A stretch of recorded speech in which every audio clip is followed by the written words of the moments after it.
What is your prayer? It's a question that I'm asking myself as well as you here in this forest on behalf of the trees themselves. What is your prayer?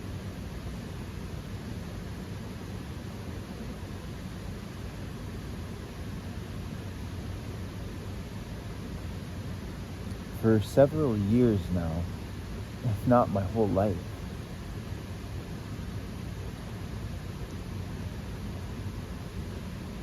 I've been walking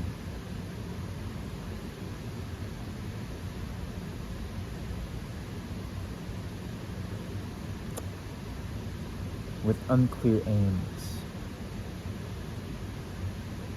without knowing where I'm going, without knowing what I want, just kind of at the whim of reality, of my own inner realm, of my own outer realm. With subtle ideas of, well, it would be nice if I could have this or that or the other thing.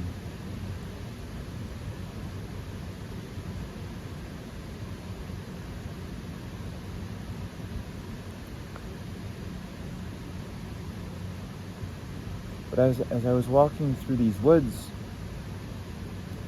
I asked myself, what is my prayer? And I was a bit taken aback because I didn't instantaneously know the answer.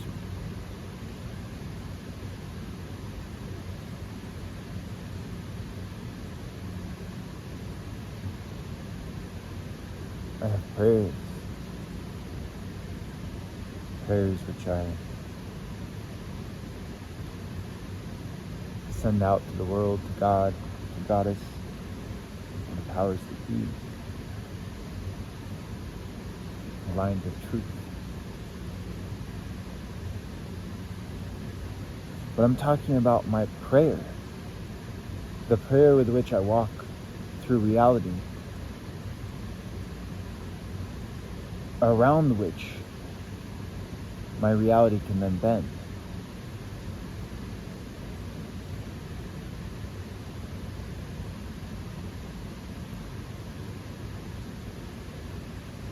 And what I'm realizing is when my prayer is unclear, when I'm not fully clear on what my prayer is, the direction in which I want to take the entirety of my soul, body, mind, aura,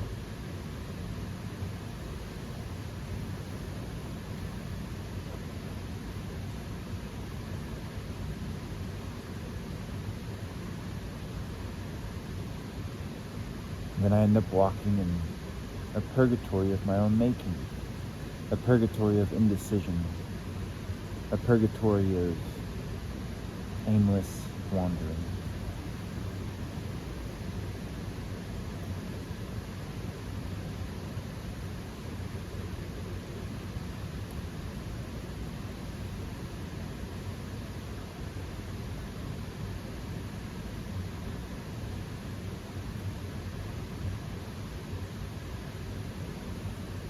And so I chose a prayer.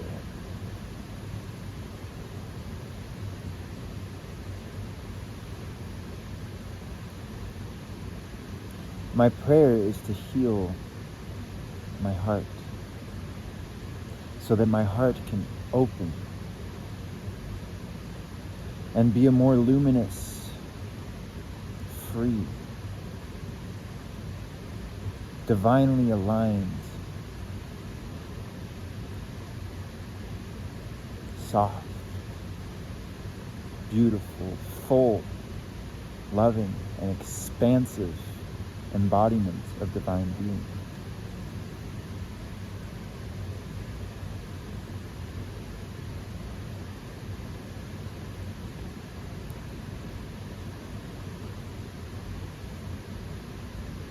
And that I may be guided within as so without into inner and outer reflections wherein that love, that divinity, that truth, that freedom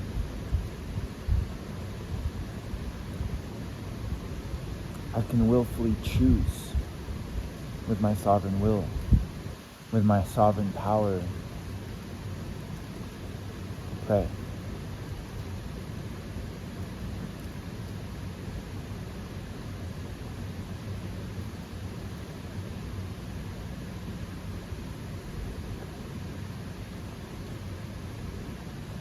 And normally we think of prayers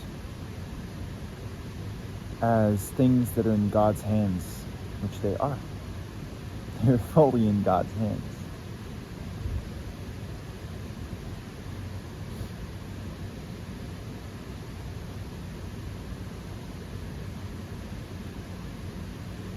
But they're also in our hands. Cupped. Simultaneously with an ability to give and to receive.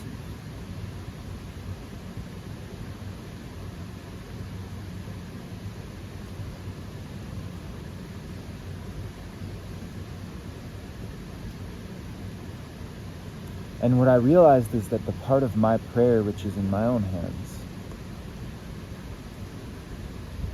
fully is my will, which itself comes from God,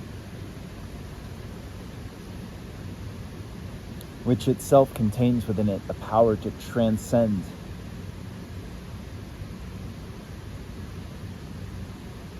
so much material causality.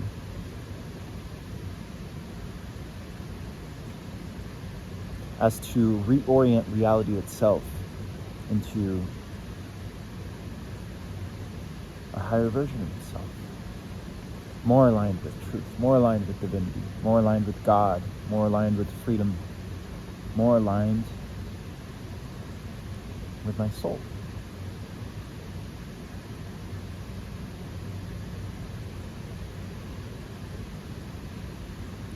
And here what I mean is,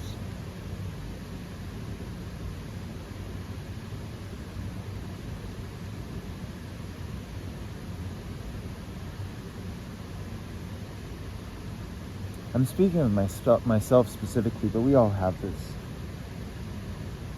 conditioning, these patterns that we've inherited from our ancestry and from our childhood programming and from going to school and the systems of indoctrination that are specifically designed to assault us on every energetic front. All of these things operate on the material plane and aim to constrict our nervous system from the root to the crown. From our roots going down into the earth to our branches weaving up into the sky. There are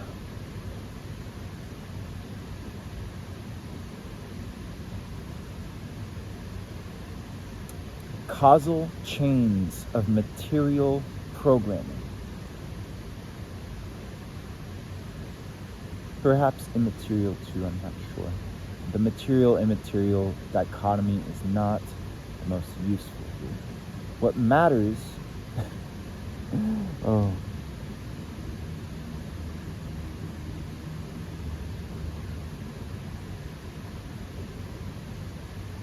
what I'm talking about is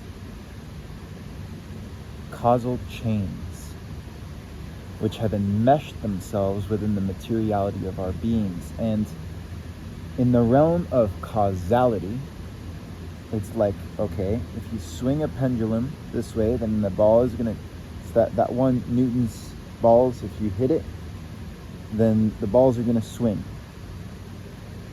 And you can calculate exactly what's going to happen. And when certain causal chains of material programming enmesh themselves within our body, within our being, they behave with that If X happens, then Y and Z must happen. That is the causal chain.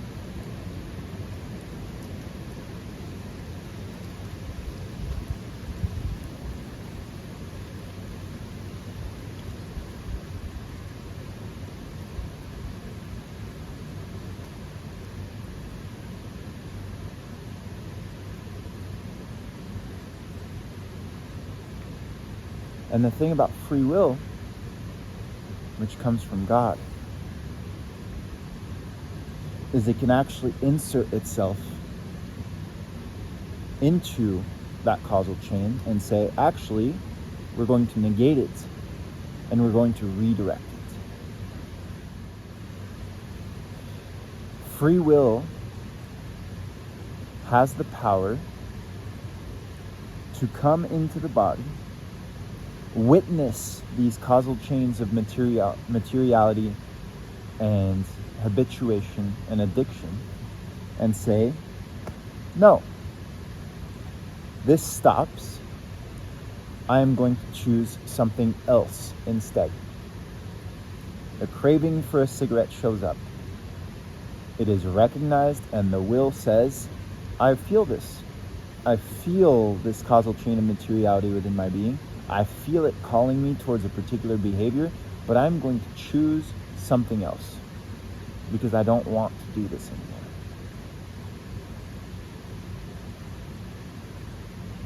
There is a choice point. The will can succumb to the temptation of the material causality and the automatic nature of being, the mechanical nature of being, which is contained within that habitual pattern.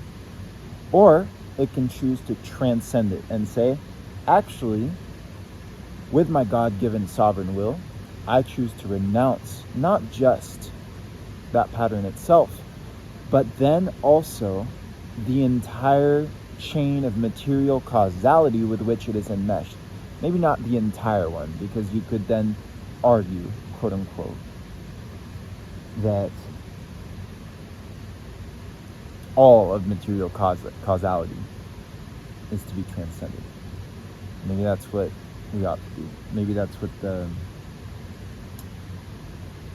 monks in the Himalayas did with their transcendental meditation. Maybe that's what prayer is.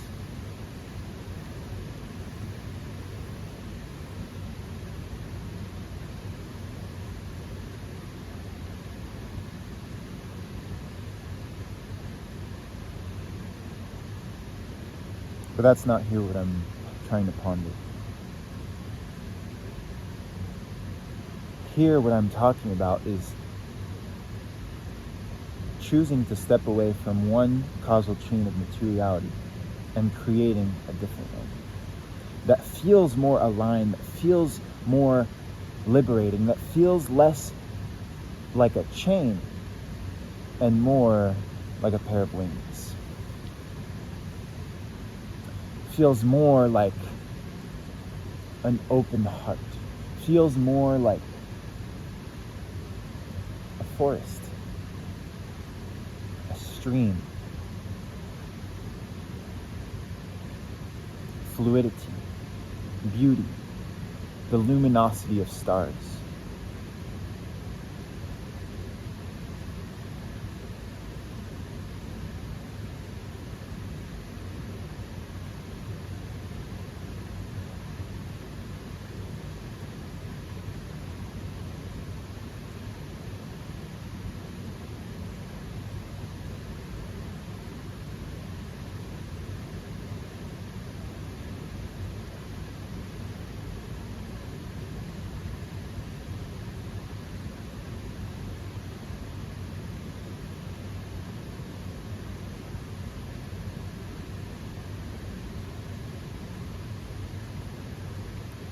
And the point here,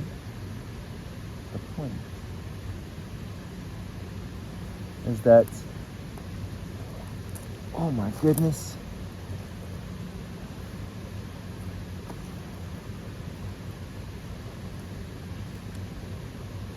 the point here is that your prayer is enmeshed with your choice.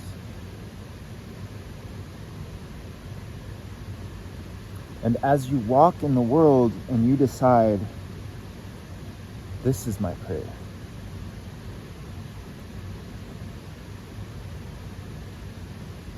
you can then call upon that prayer, call upon God, who helps you with that prayer, to guide your will into the manifestation of that prayer into material being.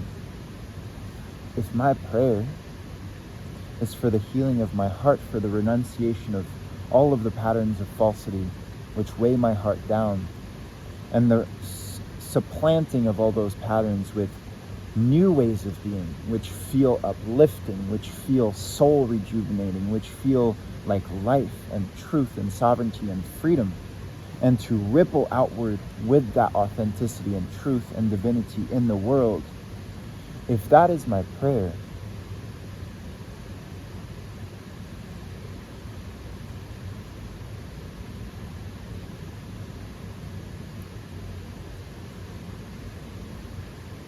then I can simultaneously choose to invoke that prayer, to send that prayer to God and Goddess.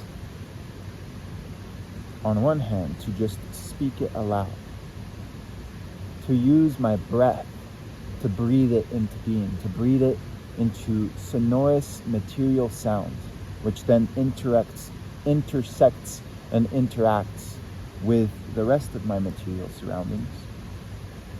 That is on one hand. On the other hand, I can listen to my own prayer, and I can choose with my will to do the behaviors which can then bring that prayer into being.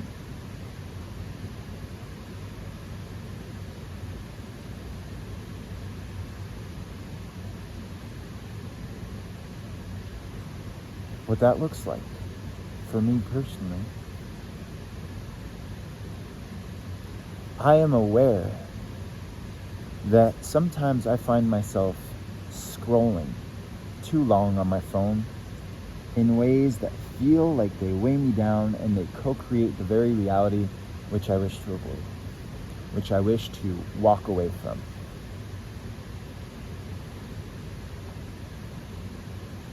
As I have spoken this prayer into being, and as I speak it more and more into being,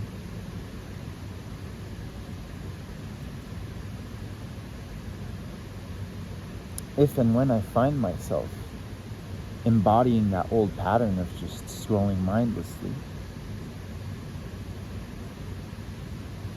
I can remember my prayer. And I can remember that enmeshed within my prayer is my ability to choose, specifically in those moments wherein the material causal chains of the behavior that I'm trying to change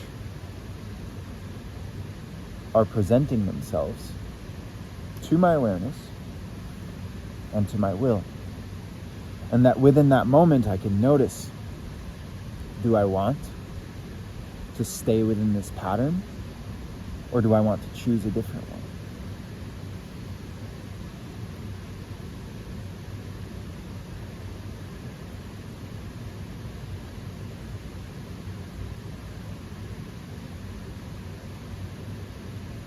And I can choose a different one. This is good because this has opened up a whole other side of the prayer.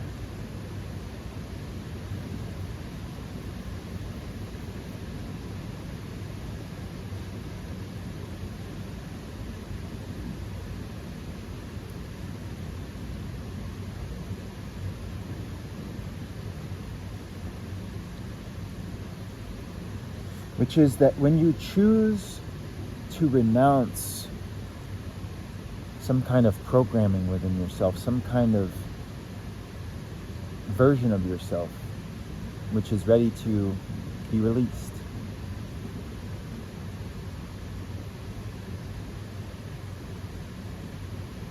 the willpower to choose something different, to choose that renunciation and to simply say, no, I'm done with this. That's one side of the medicine which is needed. But sometimes the patterns are really strong and they're persistent. And it's good to ask ourselves,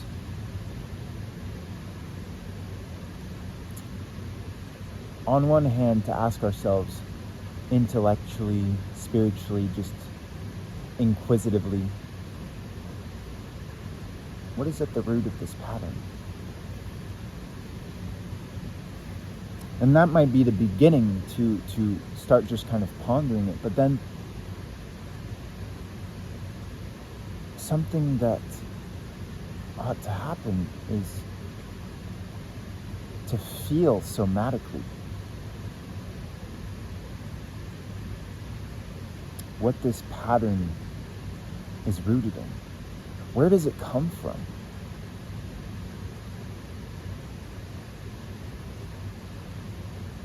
What is the root cause from which the material chain of causality embodies itself? If we are a forest or a garden, there is a weed here, which is preventing the fruition of the bounty we wish to cultivate. And if you just pull weeds, if you just say no to the patterns and behaviors, if you're an alcoholic and then you quit alcohol and then you just start smoking cigarettes instead, or drinking kava, you didn't actually resolve anything. You might have resolved something, but you didn't get at the root of the chains which are wrapped around your heart.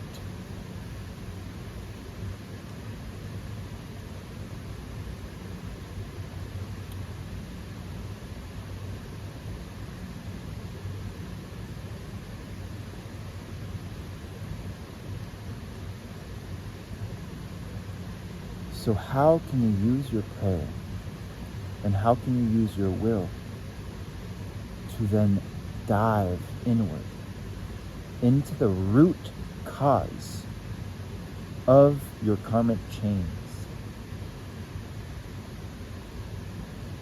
And instead of renouncing the ripples of that root cause, or the weeds and the branches of that root cause, you actually pull out the root. And that is where you plant something new. And here, I'm speaking of transitioning from the place of mere pondering, of inquisitive inner exploration. Transitioning from that step of like, okay, what is this? To actually fully feeling it somatically within yourself.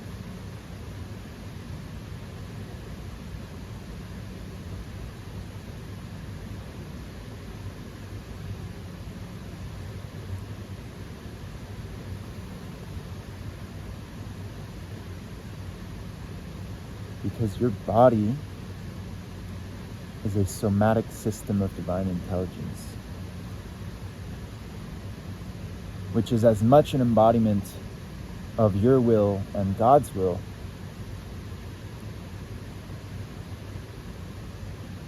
as is your soul, your mind. Soul and mind not being necessarily the same thing.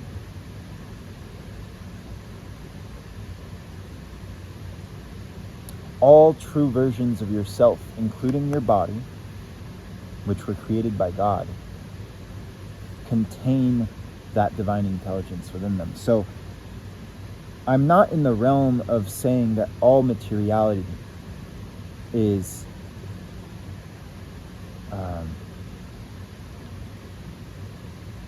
a set of karmic chains weighing you down. What I'm saying is that some instantiations of your materiality are that, And they are here asking to be felt in order to be released. So how? When the body is intended by God to be a divine mirror of His perfection, of His beauty, of His goodness, of His truth, of His innate freedom, how can you use your will and your prayer and your breath to feel within your body the places in which the material causal chains, which can be called karmic, which can be called heavy, which can be called burdensome, and which feel like they prevent you from actualizing your soul essence? Where can you go into your body to feel these things somatically, release them, and supplant them with somatic harmony? The type of somatic harmony which is seen in a magnificent forest, in a magnificent alpine lake in the mountains, where when you are in nature and you walk within that serene purity and you witness the absolute divine perfection, and you can feel it. You can feel the purity.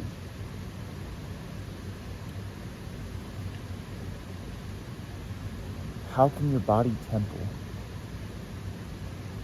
become a more harmonious embodiment, which, like nature, reflects the absolute perfection of God?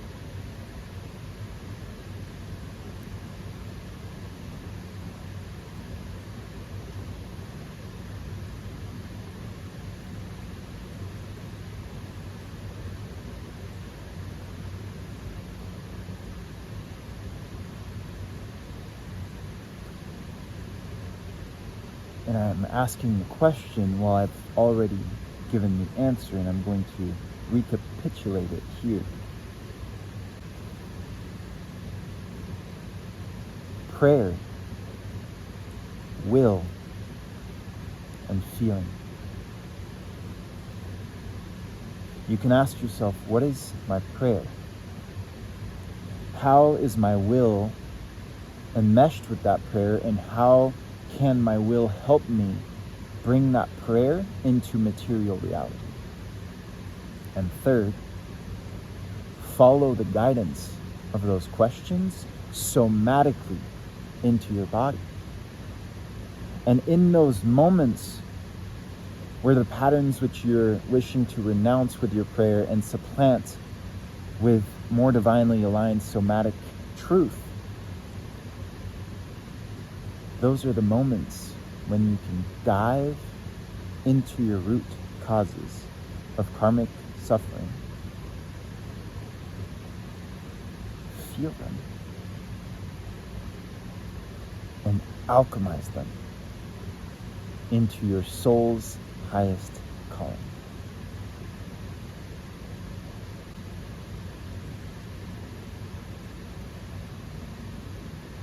The specific how, in terms of a method, I might save for another video. But what I will say here, to touch upon it before I end this video,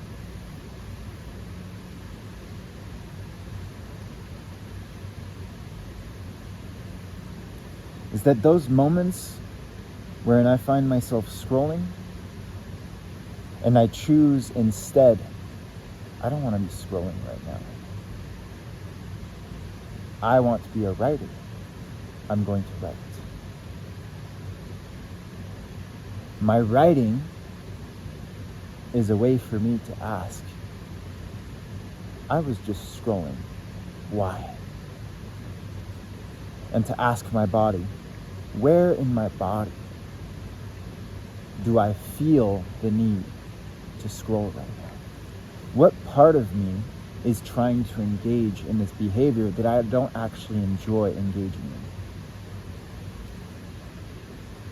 in? And I write about it. And I ask the question, I pose the question to my body, to my soul, to God, to Goddess, to the energies around me.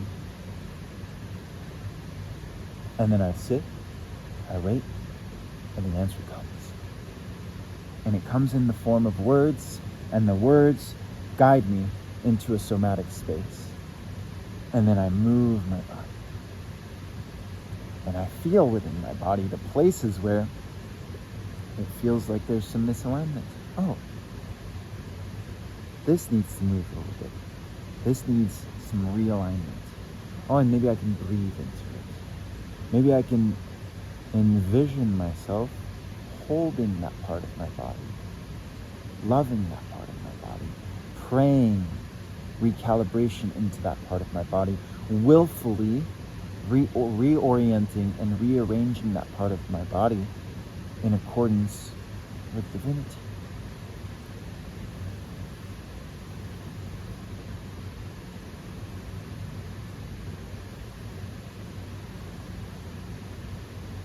So that's one method. And I can at least use that method for myself, but the method might be different for you. For you, it might be dancing. It might be cooking a beautiful meal and like alchemizing some beautiful food into nourishment. It might be, I don't know, making music, painting, creating.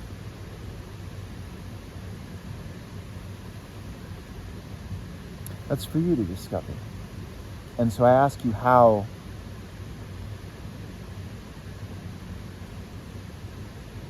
do you want to weave your prayer with your will into somatic healing? How do you want to do that?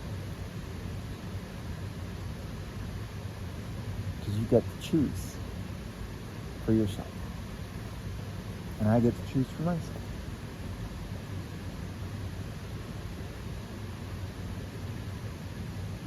And then we can share with one another what works for us. And maybe what works for me will work for you, and what works for you will work for me or someone else. And we can help each other heal. I guess that's my prayer. Let me know what your prayer is. Bless.